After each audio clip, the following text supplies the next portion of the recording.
I'm Megan, and I'm a birth mom.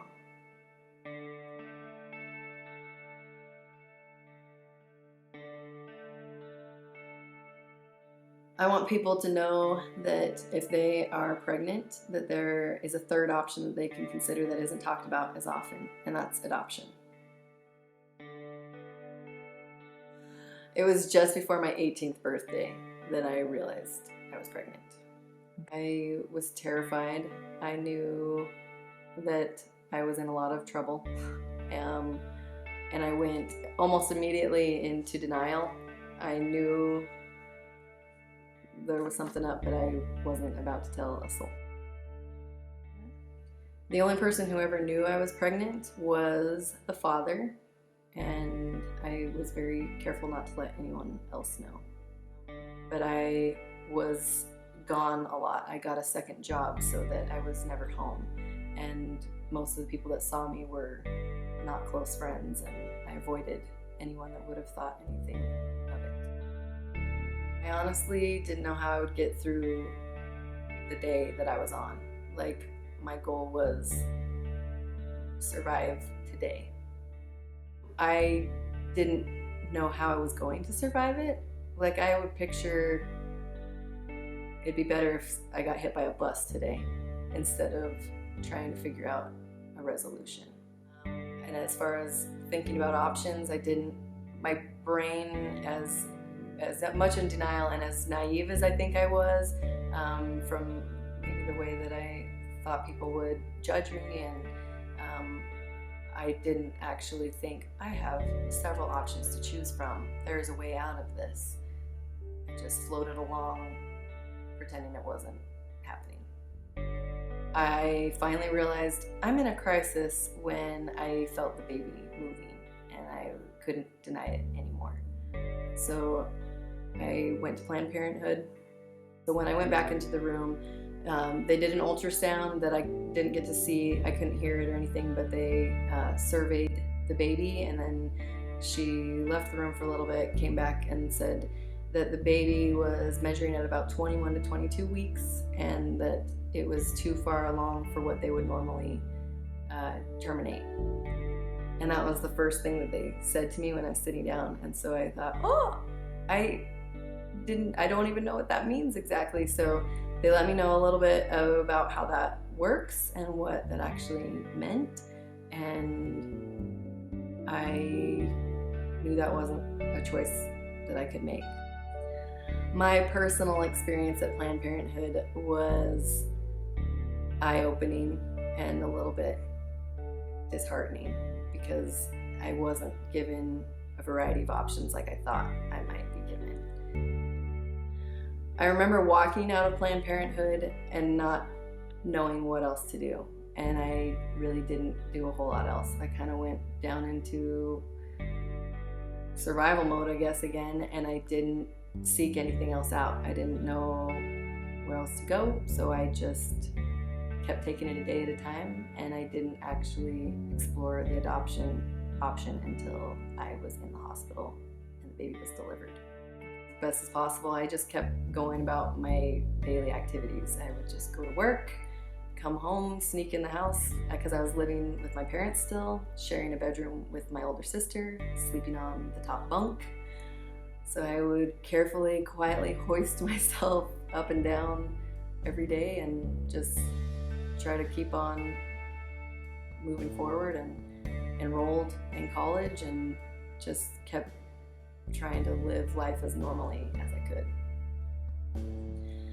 The night I went into labor, my sister and I were home alone. My parents were out of town, and I started having really bad stomach cramps. I was up on the top bunk. I climbed down. I kind of hung out in the bathroom, laying on the floor for a while, and the pains were not going away. I tried to tough it out for a few hours, and then in the wee hours of the morning, I called to my sister, and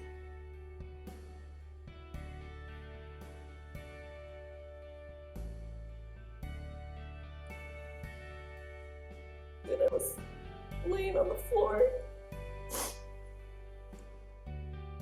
just holding my stomach, and she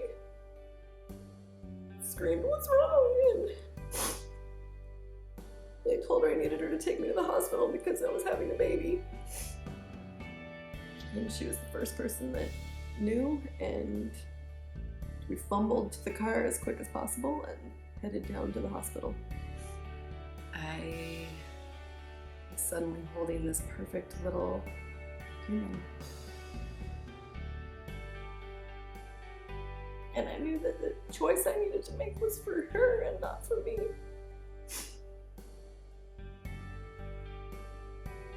I don't remember exactly what I said to one of the nurses, but they were just doing the regular vital checkups on the baby.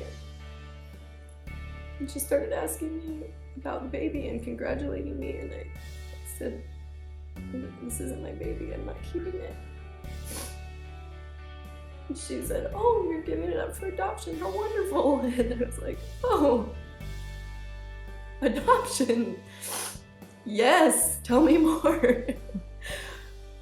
And I know how completely crazy and naive that sounds, to not have even considered it, but I knew that I was responsible for this life that I could feel growing.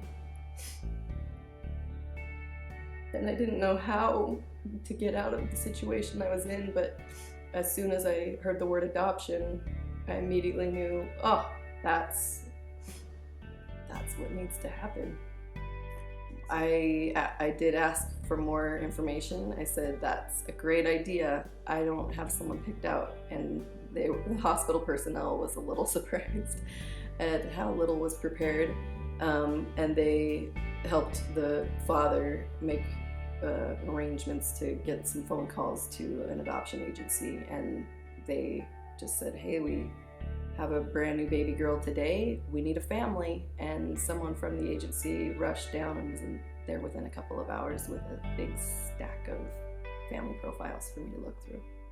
I remember having this giant stack of they looked like big pages of a scrapbook, and just a big pile of them. And I had the baby next to me in one arm, and I just started flipping through these collages of pictures, and then there'd be a one-page letter of an introduction to the family. After looking through at least a dozen or so, I started to think, oh my gosh, there's no way I'm going to be able to tell a difference between these families. They're all strangers. And then when I came upon the family profile of the one I selected, it suddenly felt totally different. I read the first couple of lines, and their story immediately captivated me because they were how I wanted to be when I grew up, right down to their love of music and being outdoorsy, and they drove a Jeep, which is all these tiny little details were written out that just seemed like that's the mom I want to be someday.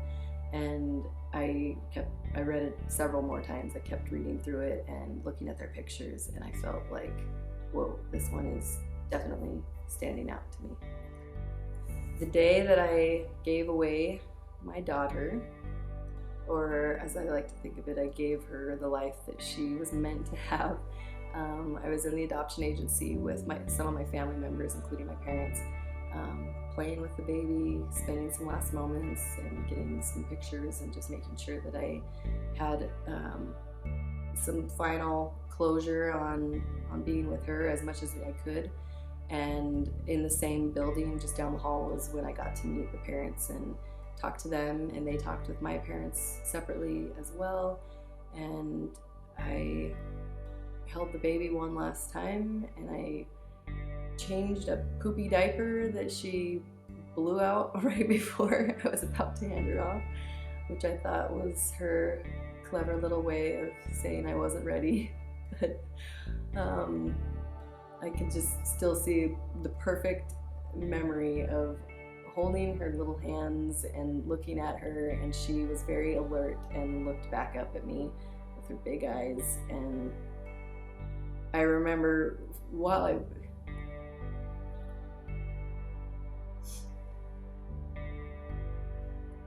could physically feel the pain of potentially never seeing her in person again. Somehow for me it felt right she was such a happy, smiley baby, and I knew that she was more likely to reach her potential with a stable home. And I